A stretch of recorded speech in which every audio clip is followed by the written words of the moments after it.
Yes. Bwana, leo nataka niongee kitu kimoja. Kimoja hichi ambacho huwa sasa hivi kinasumbua sana. Katika mahusiano. Unajua mahusiano siku hizi yamekuwa kama biashara hivi. Yaani tuseme ni kama biashara kwa sababu watu wengi nimekutana nao wanalalamika bwana.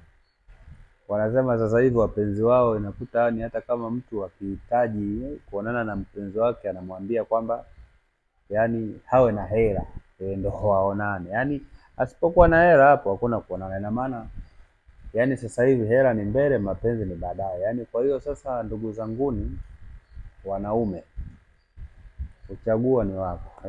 Kuchagua ni jukumu lako. Aidha unyoe au utie maji. Kwa hiyo ndio hivyo, kama utakubali kupeleka hela uonane na mpenzi wako ni wewe.